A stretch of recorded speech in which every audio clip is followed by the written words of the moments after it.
ನಮಸ್ತೆ ಶರಣ್ರಿ ಎಲ್ರಿಗೂ ನನ್ನ ಮಿನಿ ಲಾಗ್ಗೆ ಸ್ವಾಗತ.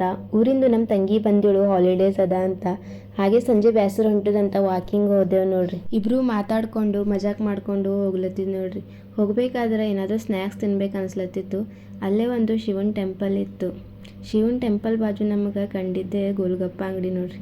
ಹಾಗೆ ನಮ್ಮ ತಂಗಿ ಒಂದು ಪ್ಲೇಟು ಗೋಲ್ಗಪ್ಪ ತಿಂದು ಅದು ಗೋಲ್ಗಪ್ಪ ಅಂಗಡಿ ಪಕ್ಕದಾಗೆ ಒಂದು ಉತ್ತರ ಕರ್ನಾಟಕದವ್ರದ್ದು ತಿಂಡಿ ಐತೆ ನೋಡ್ರಿ. ನಾನು ಅಲ್ಲಿ ಯಾವಾಗಲೂ ಬರ್ತಿರ್ತೀನಿ. ಇಲ್ಲಿ ಜೋಳದ ರೊಟ್ಟಿ, ಬದ್ನೆಕಾಯಿ ಪಲ್ಯ, ಕಾಳು ಪಲ್ಯ ಅಂತ ಉತ್ತರ ಕರ್ನಾಟಕ ಒಂದಿಷ್ಟು ತಿಂಡಿ ಸಿಗ್ತಾವೆ, ಚಂದ ಇತ್ತು. ನಾವು ಒಂದು ಪ್ಲೇಟು ಗಿರ್ಮಿಟ್ ಆರ್ಡರ್ ಮಾಡಿದೆವು. ಹಂಗೆ ಇಲ್ಲಿಂದ ಮಿರ್ಚಿ ಬಜ್ಜಿ, ಬಾಳಿಕೆ ಬಜ್ಜಿ ಅಂತ ಮಾಡತ್ತರು. ಬಾಯ್ದಾಗಂತೂ ನೀರು ಬರ್ಲತ್ತಿವು. ಅಷ್ಟೊತ್ತಿಗೆ ನಮ್ಮ ಗಿರ್ಮಿಟ್ಟು ರೆಡಿ ಮಾಡಿಕೊಟ್ರು. ಟೇಸ್ಟ್ ಅಂತೂ ಭಾರಿ ಇತ್ತು ನೋಡ್ರಿ. ನೀವು ಯಾರಾದ್ರೂ ಇಲ್ಲಿ ತಿಂದಿದ್ರಂದ್ರೆ ಹೆಂಗಿತ್ತಂತ ಕಮೆಂಟ್ ಮಾಡಿ ಹೇಳ್ರಿ. ಅಲ್ಲೇ ತಿಂದು ಬಾಜು ಪಾರ್ಕಿನಾಗ ವಾಕ್ ಮಾಡೋಕೆ ಹೋದೆವು. ಅಲ್ಲೊಂದು ರೌಂಡ್ ಹಾಕ್ಕೊಂಡು ಸೀದಾ ಮನೆ ಕಡೆ ಬಂದ್ವಿ. ಮನೆಗೆ ಹೋಗ್ಬೇಕಾದ್ರೆ ಅಲ್ಲಿ RCBದೊಂದು ಫ್ಲ್ಯಾಗ್ ಕಾಣ್ತು. ಜೈ RCB ಅಂದ್ಕೊಂಡು ಮನೆ ಕಡೆ ಬಂದ್ವಿ. ಮನೆಗೆ ಬರೋಷ್ಟರಲ್ಲಿ 6:45 ಐತಿ. ಈ ವಿಡಿಯೋ ಇಷ್ಟ ಆದ್ರೆ ಲೈಕ್ ಮಾಡಿರಿ. ಬಾಯ್.